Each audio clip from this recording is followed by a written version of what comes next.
musidɓe on jarama haray min salmini on kala ka wonirɗon ka lalagal aduna haray nandiro noon ko musidɗo mon ari an hoore fello hande noon lan ari ɗo hiɗen e leydi Italie saare innetede Brescia haray noon ɗe wondi ɗo e koɗo meɗen anda hoorema balɗe feƴƴiɗo woduno ko waɗno kan kadi ka leydi ɗo eɗen ari yeddugol e makko mais ko adi kon taw en hiwrotomo andintina jama on kanko woni hombo si feƴƴanno haray on salminama. Ay mi on jarama on fof mi hiwrike on. Naam.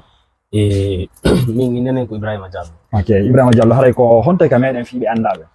ɓe wiyata ɗon Ningelande. Ningelande ko pita on jeeya. a waray musidɓe ɓe pita ɓen haray salminama Ningelande haray on salminama kala ka wonirɗon ka lalagal aduna e haray ko joƴƴini en ɗo haray komin arɗo min fala faltade seeɗa fi e nde mi yiiɗo on organisation mon ɗon ko nodduɗo ɗon fi jeunesse guinéen on anda hoorema organisé ɗo concert ka nodduɗo ɗon Habib Fatako tawi kadi artiste ɓe goo kañum kadi ari e waɗi prestation e muɗum ko honde fuɗɗi ɗon on e ɗi mouvement ji ɗon ko honde fuɗɗi ɗon e mum on parcours fi organise gol événement ji fi fottodingol jama o. Bon ko en 2020 min fuɗɗi idée on ko suka musidɗo meɗen mo adden weldi moƴƴa haalata ɗo inde mum innimi haray mo faalete haray Italie kadi yo waɗu événement culturel ji dara sino mari feere adda artiste bon min nimo on sahay ɗon adi ko piwum ko waɗano ɗo ha hande inni welata fi mais mi yewtiday e yimɓe ɓe mi wondi ɗo ɓe ay arena min tu woni nder ton min tu wawata wadde ɗo fus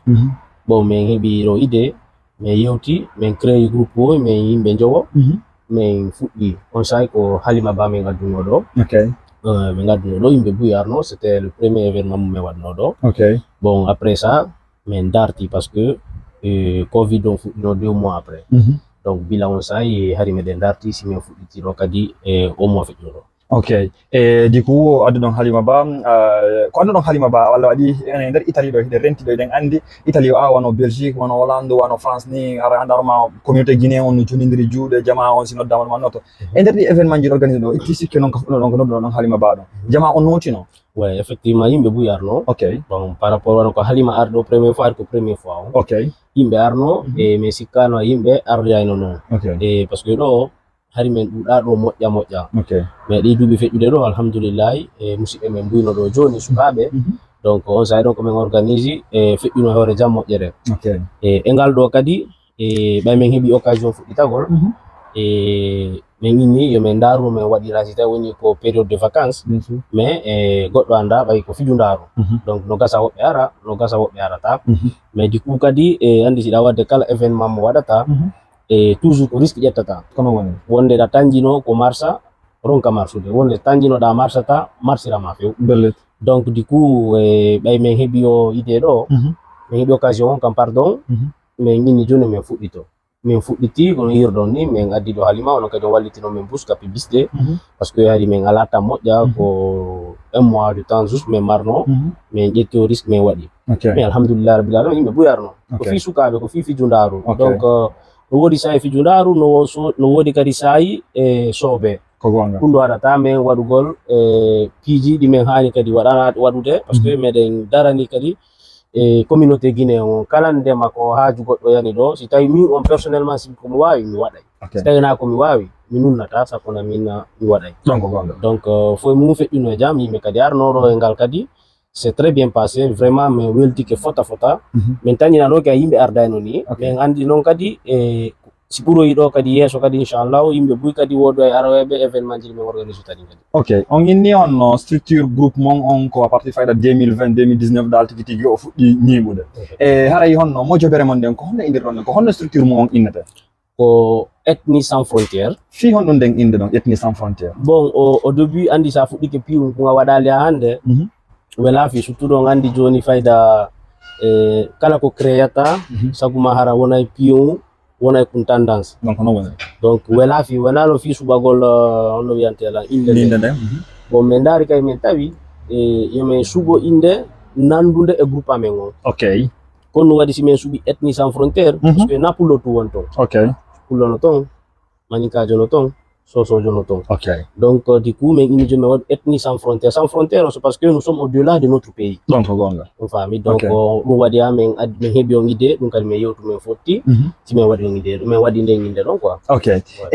Du coup ittino on berɗi événement ji ɗi organise ɗon ɗo on woodi noon on collabori e artiste ɓe guinéen ɓe wona wonɓe ka diaspora Europe dow ga ɓayi ɗe hande kadi joni groupe ji ɗin artiste ɓe ɓen un peu partout hiɓe toon wono Italie ɗo wono France wono Belgique est ce que woodi ɓe collabore ɗon e nder muɗum?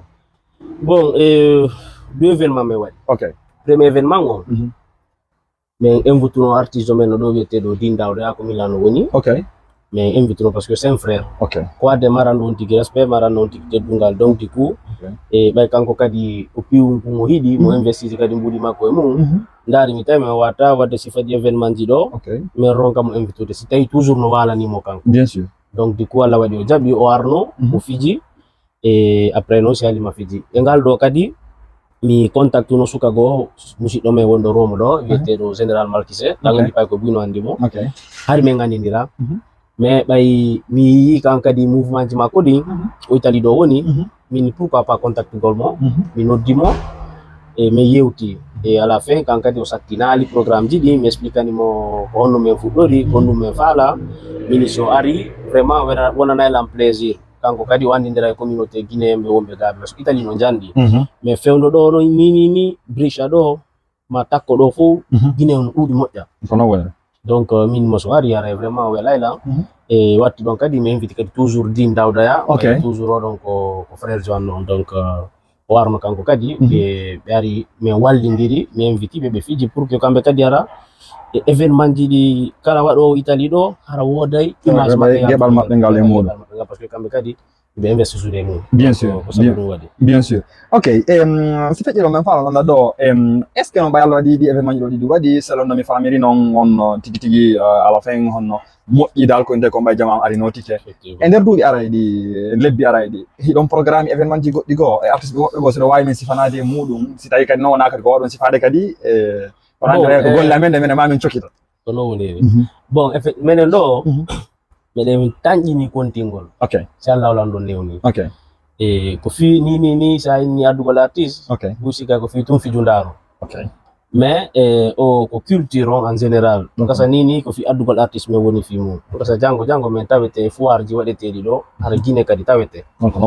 e andi sa neɓi kadi e leydi naya jaɓu wonɓe ɗo ɓen kadi feƴƴitoma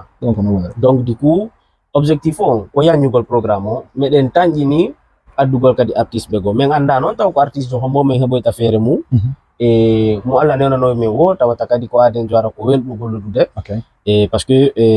artiste ɓe gonno toon peut être aray on ronkay famodira seɗa faalaɓe addude mais min faala continue ɗum ɗo min anda noon tawni ko hommo min gaɗata min tañƴini kadi si tawi feere heɓike addugol ɗo artiste ɗo peut être avant la fin d' année sina ɗum à partir du 2024 si suuma e o maayoyi e si Allah jaɓi min darano min organisera kadi e min gadda artiste ɓe ko